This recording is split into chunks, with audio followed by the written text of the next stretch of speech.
Radio Alliance Plus, parole aux associations.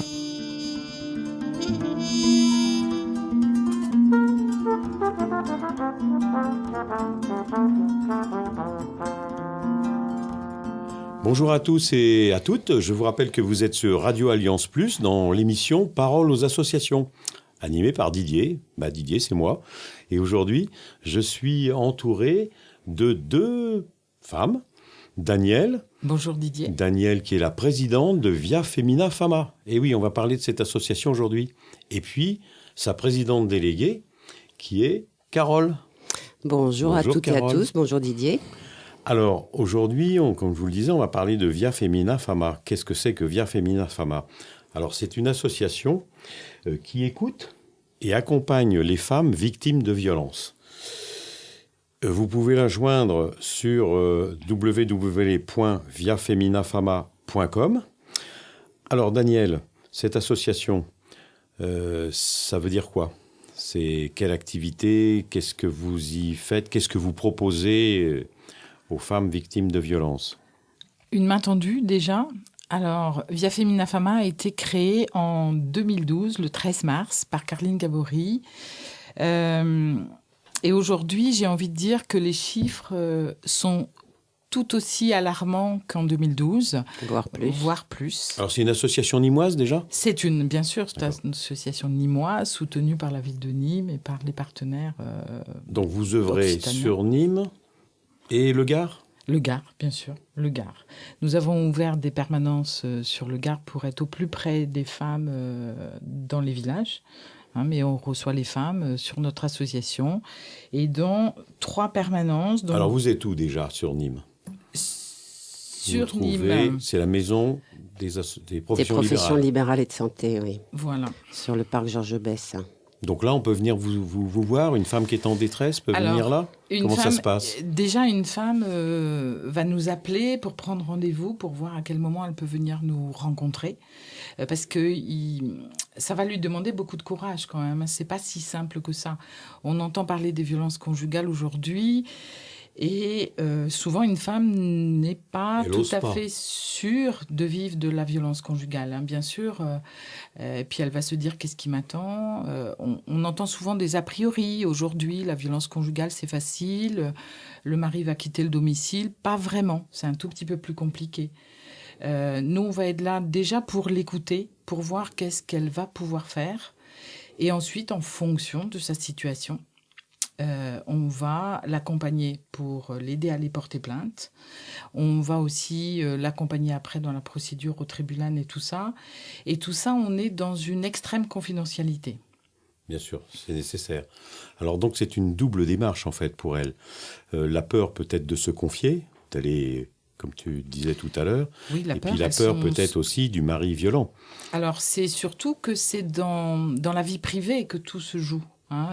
Une femme, parfois, ne va pas se rendre compte vraiment qu'elle est victime de violences psychologiques et verbales. C'est souvent ses amis qui vont l'interpeller. Et l'idée, c'est de trouver une main tendue, quoi qu'il arrive. Parce que, comme je disais tout à l'heure, les chiffres sont vraiment alarmants.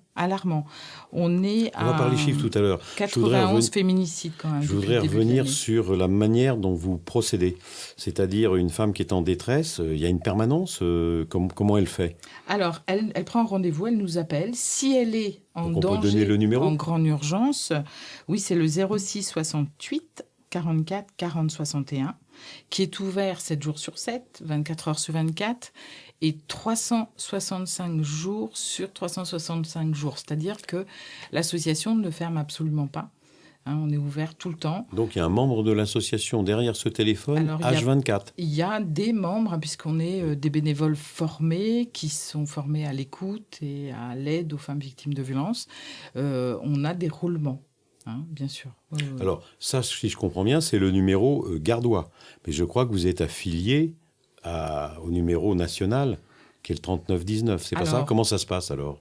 Au mois de juin, effectivement, on est devenu adhérente au 3919, à la fédération.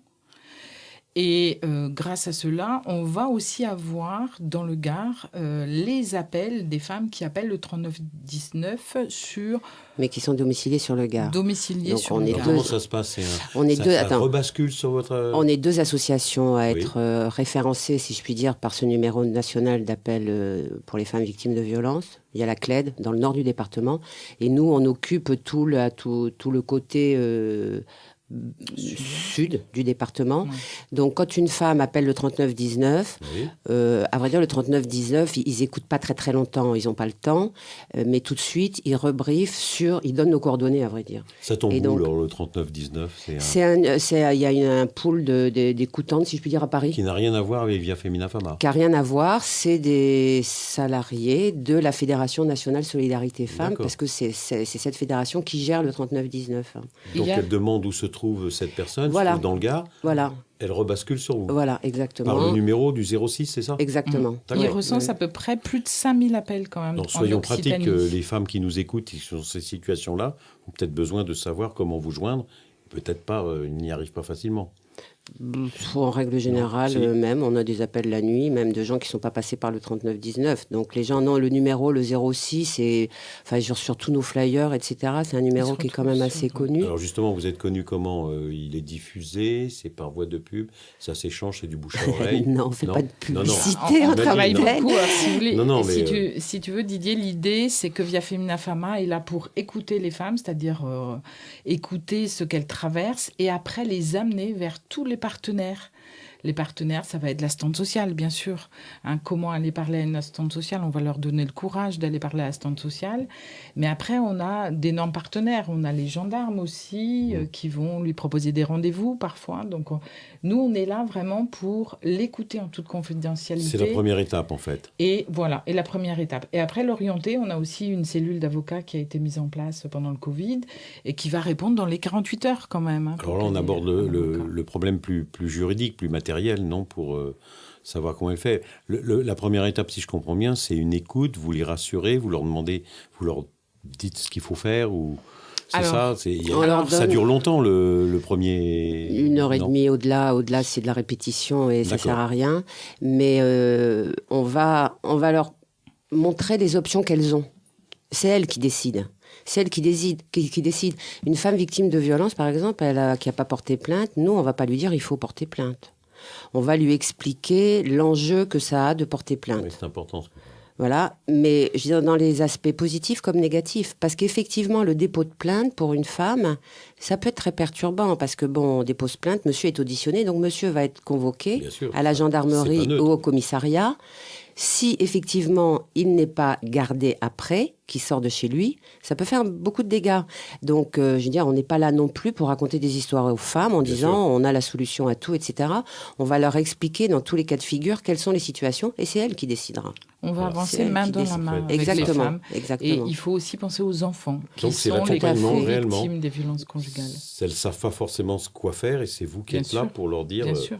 Et c'est elle à aider à prendre sa décision. Sans jugement surtout, oui. Et l'expérience prouve que des femmes arrivent sans avoir porté plainte, etc. Et ça mature, ça réfléchit. Et elles reviennent nous voir en disant oui, j'ai décidé, je veux porter plainte, accompagnez-moi. Sachant que, comme disait Daniel tout à l'heure, on reçoit des femmes qui ne sont pas conscientes du niveau de violence qu'elles vivent deux fois depuis 20 ans. Mais tout d'un coup, le vase a débordé, si je puis dire, et monsieur commence à avoir un comportement de violence physique sur la femme ou sur les enfants. Et alors là, il y a un déclencheur, elles viennent nous voir, et c'est à ce moment-là, quand on les fait parler, qu'on s'aperçoit que non, la violence, elle était là depuis très longtemps. Alors maintenant, on va parler un peu formation, parce que ce que vous dites, c'est quand même pas facile à dire. On se trouve devant une situation quand même un peu compliquée, confrontée à une femme victime de violence. Alors vous avez, je crois, ce qu'on appelle des permanencières, c'est ça? Elles sont formées à ça? Comment ça se passe? Parce que c'est pas que vous deux qui maintenez le téléphone. Non, Dieu merci. Dieu merci, alors, c'est pas que nous deux. Il y a des évident. formations obligatoires, ça c'est clair, hein, pour les femmes qui écoutent les femmes. Donc c'est Daniel qui assure la formation sur le plan de l'accueil. D'abord expliquer le phénomène de la violence, le cycle de la violence et la posture de la femme, parce qu'on peut être dérouté. Il y a des femmes Oui, qui c'est ça, arrivent oui. toutes pimpantes, toutes chic, etc. Enfin, on n'imagine pas une seconde qu'elles peuvent vivre l'enfer. Oui, c'est ça. Inversement, on peut avoir des femmes qui vont être en colère, etc. Donc, je veux dire, Daniel explique aux bénévoles, effectivement, toute cette psychologie et comportementale des femmes victimes de violences. Et puis après, on fait du juridique, mais un minimum, parce que c'est pas notre métier. Et puis de toute façon, on envoie sur les avocats, etc. Mais savoir quand même un peu ce que c'est qu'un JAF, ce que c'est qu'un juge des enfants, etc. Que quand les femmes, Juge aux affaires familiales. juge aux affaires familiales, merci Didier. Non, mais que les bénévoles tombent pas des nues quand les femmes leur parlent de ça. Daniel. Oui, et bénévoles, en fait, il y a ce pôle d'urgence qui a été créé de mémoire en 2015 à peu près. Mais l'association, c'est aussi un pôle mère-enfant, un pôle communication, un pôle événement.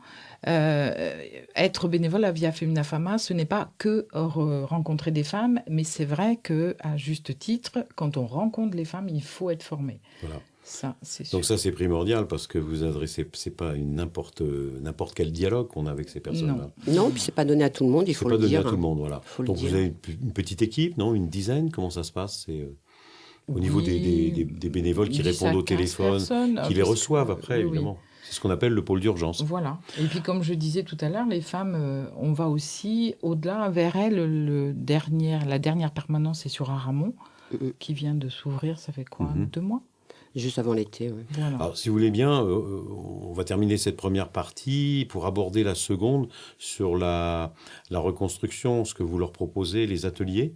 Et puis, on parlera évidemment de l'événement que vous allez organiser, qui est organisé pour lundi prochain, qui est un concert au profit de Via Femina Fama. Et avant d'aborder la pause musicale, justement, vous allez écouter un morceau de Lady Bird, le groupe qui va chanter pour Via Femina Fama lundi prochain À 20h30. à 20h30. Mais dans la deuxième partie, on en parle. On va en parler. On écoute le morceau musical.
On reprend l'émission. Je vous rappelle que vous êtes, c'est Didier au micro de Parole aux associations et que je suis en compagnie de Daniel Gourvès et Carole Blanchard, qui sont respectivement présidente et présidente déléguée de l'association Via Femina Fama. Et vous venez d'écouter un morceau musicale qui va être jouée au concert qu'elles vont organiser lundi prochain. On en parle tout à l'heure. On va revenir sur l'activité de Via Femina Fama, donc l'accompagnement, le pôle d'urgence, quand une femme victime de violence vient vous voir. Après, il y a une deuxième phase, beaucoup plus lointaine, je crois, qui est la reconstruction. Et vous proposez des ateliers, c'est ça? Comment ça se passe? C'est Daniel, Carole qui répond? Ou toutes les deux? Alors oui, effectivement, les femmes, on va dire que quand elles sont un petit peu sorties de la procédure, parce que la procédure les mine complètement, donc il y a un premier stade. Après, effectivement, on va leur proposer des ateliers dits de reconstruction, puisque les femmes qu'on rencontre ont perdu complètement l'estime d'elles. Elles sont dans la culpabilité, elles ont plein de sentiments très complexes qui les empêchent de vivre normalement. Donc, on fait des cycles qui travaillent sur le corps, sur la voix, sur la capacité à créer, la capacité à s'exprimer, etc. Donc, ça va du chant, céramique, peinture, théâtre. Travaille avec une coach sur la gestion des émotions et du stress, l'estime de soi, etc. C'est généralement des ateliers qui durent 3 heures. Et qu'on organise. C'est toutes les semaines? Alors, ça dépend, parce qu'on les organise à la fois sur Nîmes, sur Beaucaire, sur Bouillargues, sur Générac et sur Vauvert pour l'instant. D'ici la fin de l'année, je pense qu'il y en a qui vont démarrer sur Aramon. On essaie d'étendre un peu notre domaine d'intervention, sachant que chaque atelier donc, est mené par une intervenante professionnelle et encadré par une bénévole de l'association. Pourquoi c'est impératif? Parce que effectivement, ces ateliers remuent beaucoup de choses pour les femmes. Et quand une femme craque, ce qui arrive souvent, la bénévole de l'association peut la récupérer, lui faire boire un peu d'eau, un peu de café, discuter avec elle pour que l'atelier continue. Qui n'est pas le rôle de la professionnelle. Qui n'est absolument pas le rôle de la professionnelle. Ouais. La professionnelle, elle fait son boulot sur l'atelier, mais comme ça, l'atelier peut continuer. Exactement. L'atelier peut continuer sereinement, et tout ça, ça se passe tout à fait bien. Donc, évidemment, tous ces ateliers sont gratuits. Alors, les personnes qui assistent à ces ateliers, ce sont déjà des personnes qui ont rencontré le pôle d'urgence, qui sont dans une situation... Oui, c'est des personnes qu'on suit. Oui, Ceci dit, aujourd'hui, on a commencé à intervenir auprès de chantiers d'insertion dans les municipalités qui sont nos partenaires. Donc ça, c'est des femmes qu'on ne suit pas, nous, personnellement, mais pour qui on intervient. Et le cas échéant, ça permet d'identifier des personnes qui ont vécu ou qui vivent des violences, auquel cas on prendrait la relève et on les suivrait. Alors ces femmes-là choisissent l'atelier, sont libres de... Non, en principe, oui et non. Oui et non. Enfin, je veux dire, on les oriente quand même, parce que c'est un cycle. Enfin, je veux dire, c'est à la suite d'une réflexion sur la personnalité des femmes victimes de violences. C'est pour ça que je te disais tout à l'heure, travail sur le corps, sur la voix, etc., etc. Donc, c'est un cycle de 4 ateliers, en général. C'est un peu vous qui les orientez en fonction de ce qu'elles vous ont raconté, de leur vécu, c'est ça? C'est ça. Et la manière où elles pourront se reconstruire, c'est ça? Exactement. Alors ça, c'est le côté, je dirais, peut-être un peu ludique des choses. Le côté plus matériel, par exemple, il y en a qui se trouvent peut-être dans une situation où elles n'ont plus de logement, où elles ont dû quitter en catastrophe le domicile conjugal. Il y a le problème des enfants. Comment ça se résout, tout ça? C'est notre partenariat avec les professionnels. Les problématiques de logement, c'est un problème majeur sur la France entière. Nous, on n'a pas de logement. On le dit haut et fort, parce qu'il y a des femmes qui nous appellent des fois pour avoir un logement. On n'a pas de logement, mais on travaille... quand même. De toute façon, dès qu'on a affaire à tout ce qui est social, toutes les aides sociales, que ce soit le logement, la CAF, machin, etc., on travaille en partenariat avec des assistantes sociales. Nous, c'est pas notre métier. On va les aider. On est pratico-pratique, c'est-à-dire que on va les écouter, on va prendre en compte leurs problématiques, etc. On va les aider à préparer un dépôt de plainte, le cas échéant. C'est important. On va les aider à aller voir l'avocat, parce que les femmes même. Et on les accompagne physiquement. C'est compliqué dans la tête des femmes victimes de violences. Il y a tout qui remonte dans tous les sens, y compris des violences quand elles étaient petites. Que ce soit les forces de l'ordre ou que ce soit les avocats, etc., ils n'ont pas des demi-journées à passer sur un... C'est sûr. Justement, parlons un peu des commissariats de police maintenant, ou de gendarmerie. L'accueil se fait bien maintenant, parce que... On a toujours rigolé au départ en disant globalement. plainte. Non. Il y a eu des formations. Ça n'a plus rien à voir. Il y a encore des petits loupés. Mais bon. Mais ça maintenant, reste... les forces de l'ordre ont intégré quand même... Oui, non, mais en plus de ça... s'intégrer à la loi aussi, non? C'est intégré à la loi. Mais en plus, maintenant, les forces de l'ordre nous connaissent. Donc déjà, même si la loi le prévoit, nous, on peut assister au dépôt de plainte depuis il y a plus longtemps que ça. Et ça, c'est un avantage énorme. Mais le fait est que les petits loupés qu'il y a, c'est quand on n'est pas présente. Des femmes qui arrivent. Parce qu'il faut préparer, comme tu disais tout à l'heure. Il faut préparer. On ne va pas voir la gendarmerie ou la police comme ça, parce qu'on est souvent sous l'énervement ou dans la peine. Donc il faut effectivement... se faire accompagner quand on va porter plainte. Et ça, il n'y a pas de problème. Vous pouvez accompagner une femme victime dans un commissariat de police pour déposer une plainte. Tout à fait.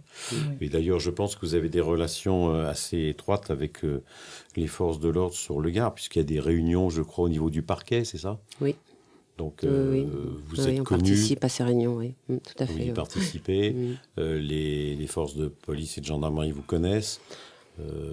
Pas tous, mais bien sûr. Bonne partie. Non, mais je veux dire, mais connaissent l'association, je veux dire. Dès qu'ils travaillent avec nous, ils se rendent compte de l'avantage de travailler avec nous. Voilà, et à la limite, je dirais peut-être un dossier passe peut-être plus facilement quand une femme est accompagnée par vous. Parce que vous avez peut-être une certaine aura, mais l'accueil de sérieux de l'accompagnement de là, parce que je pense qu'on doit voir aussi plusieurs des personnes un peu peut-être qui se disent victimes. Que disait Carole, là aussi, le policier ou l'avocat va pas avoir sa demi-journée à consacrer. C'est sûr. Et la femme va avoir obligatoirement besoin de déposer tout ce qui lui arrive, du temps. Et nous, on va recueillir et on va lui permettre de structurer un peu ce qu'elle a vécu pour pouvoir l'énoncer correctement aux forces de l'ordre, à son avocat, quoi. Bon, je vous propose maintenant, parlons un petit peu chiffres avant d'aborder le côté ludique des choses. On va parler du concert, puisqu'il nous reste un peu de temps. Donc, parlons les féminicides. Il y en a combien par an? On est dans une période où ça régresse, ça augmente. Alors, il y a 2 chiffres, national et au niveau du Gard. On peut les donner? Alors, 2023 n'est pas forcément... on n'est pas très optimiste. Parce qu'on en est déjà à combien? À 91 féminicides. Et l'année dernière? Et l'année dernière, je n'ai pas les chiffres. 112, c'était pas ça, je crois. Ou 116, c'était pas un chiffre. Oui, c'est ça, mais sur l'année, on n'a pas les chiffres. On n'a pas les chiffres à fin août. Aujourd'hui, on est au bout de 10 mois, même pas. On en est à 91, oui. C'est national, ça? Oui, nationalement. Et dans le Gard?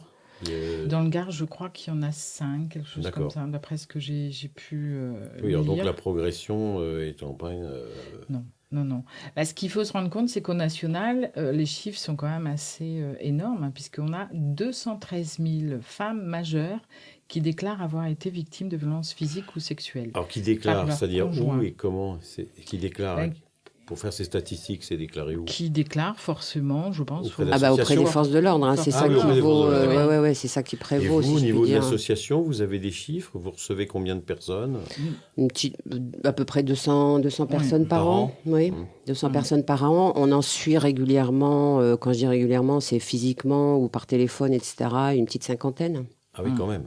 Oui. En zone gendarmerie, les chiffres que j'ai sur 2022, on est à 1785 femmes victimes de violences intrafamiliales, dont 1405 femmes et 424 mineurs. Les jeunes de moins de 25 ans sont énormément. On en a de plus en plus. Et on connaît le profil? Non, c'est un peu... Oui. Non, il faut être très clair, il n'y a pas de profil. C'est dans tous les milieux. C'est dans tous les milieux, c'est de tous âges. Sans trahir la confidentialité, vous vous rendez compte que c'est dans tous les milieux? Oui. Oui. Il n'y a pas de milieu plus ou moins... Non, malheureusement, non. Alors après, il y a quand même une donnée importante, c'est la notion des addictions quand même. Les hommes alcooliques, c'est clair. Et après, nous, ce qui nous interpelle, d'ailleurs, c'est pour ça qu'on va faire un concert, c'est que les enfants sont les co-victimes de ces violences familiales. Bien sûr. Et otages, souvent. Malheureusement, oui. Et servent de monnaie d'échange. Souvent, on va avoir besoin un petit peu de puis souvent, les femmes, elles ne s'en rendent pas compte, que les enfants sont des victimes collatérales. Non, mais ils sont couchés, ils n'entendent pas. Ratata. Non. Les enfants sont hyper sensibles à ça et ils enregistrent parfaitement les problèmes qu'il y a entre les parents. Oui. Puis on a quand même des enfants qui décèdent. Il y a des chiffres d'enfants qui décèdent. Oui, aussi, oui, c'est vrai. Il y a des... Oui, c'est libre. Enfin, heureusement que vous êtes une association qui existe et dont la progression d'aide aux femmes victimes de violences augmente et c'est plutôt bon signe. Alors justement, quand on a une association comme ça, le nerf de la guerre, c'est les finances. Bien sûr. Donc vous avez des financiers institutionnels, bien évidemment, mais ça suffit pas. Non, parce que les financeurs institutionnels ne payent pas le fonctionnement de l'association. Ils payent des actions de l'association, mais pas le fonctionnement. C'est ponctuel. L'exemple typique, c'est le loyer. Le loyer, personne ne le paye. C'est nous qui devons le payer. Voilà. Alors donc justement, profitons de l'antenne pour parler de ce concert caritatif. Je rappelle qu'il est organisé ce lundi, 25 septembre à 20h30, à l'auditorium du Novotel, on appelle l'Atria, que tous les Nîmois connaissent, et qui va être, où se produira un groupe, que vous avez donné, les Lady Birds. Alors parlons un peu de ce groupe, pour nos auditeurs qui veulent venir vous entendre, et pour la bonne cause.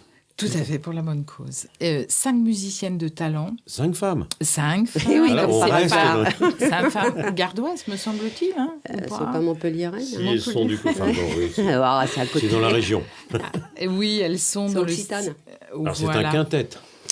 On peut dire quintet. Il y a une chanteuse. Il y a quoi? Basse. Alors, on a Cathy et saxo. Angela qui sont à la batterie. Oui. Isabelle est au clavier, au chant. Oui. Alors, on a 2 Valérie. Donc, Valérie Rodriguez est à la basse et au chœur. Oui. Et Valérie Jacquemin à la guitare et au chœur. Alors, quel est leur programme? Qu'est-ce qu'elles vont nous chanter? Alors, on est sur du groove, du blues, de Sur la le blues, soul. c'est ça, voilà. Ouais, genre Otis Redding, Jenny Joplin, Voilà. Tina Turner. Tina Bah oui. Turner. Donc, Des n'hésitez groupes pas comme à ça. venir écouter ces vieux... Pas si vieux, pas si vieux, Didier. ouais. Ne nous vieillis pas, s'il te plaît. C'est très vintage, quoi. Voilà, Oh. c'est ça. Oui, mais bon, après, vous pouvez réserver votre place. Alors Tu as justement, cité parlons pratique. Sur l'association, vous retrouvez sur Google viafeminafama.com, vous allez pouvoir réserver votre place sur Hello Association, mais aussi dès 19h30 le 25, sur place, une billetterie, bien sûr, pour les non-adeptes des réseaux sociaux. Voilà, donc on sera avec plaisir pour vous accueillir. Si par contre, j'ai envie de dire, vous avez peu de temps à consacrer à cette soirée parce que vous êtes débordés, n'hésitez pas à nous faire tout simplement un don et à nous écrire un petit mot aussi d'encouragement. Absolument. Voilà. Alors écoutez, je vous invite tous à venir à ce concert. Ce sera sûrement très sympathique. Je vous rappelle que c'est aussi en partenariat avec Jazz 70 et surtout que vous participez au Festival Off de Nîmes Métropole Jazz. Oui. C'est quand même important. Nous avons eu cet honneur. Et vous êtes dans les premiers à passer. Oui. Voilà. Donc, si vous allez sur Internet, vous verrez qu'il y a la mention de ce concert dans le cadre du Festival Off. Donc, très important. Eh bien, merci Daniel et merci Carole. On vous souhaite bonne chance et surtout de bien remplir la salle. Hein. Je vous rappelle, c'est 400 places l'auditorium. Oui, donc c'est un vrai challenge. Hein, c'est un vrai challenge. C'est notre première, mais c'est vrai que c'est pour la cause, pour les enfants, plus spécifiquement pour les enfants de l'association. Merci à vous deux. Merci Didier. Merci. Et au revoir. Au revoir. En streaming ou en podcast, toutes nos émissions sur radioallianceplus.fr.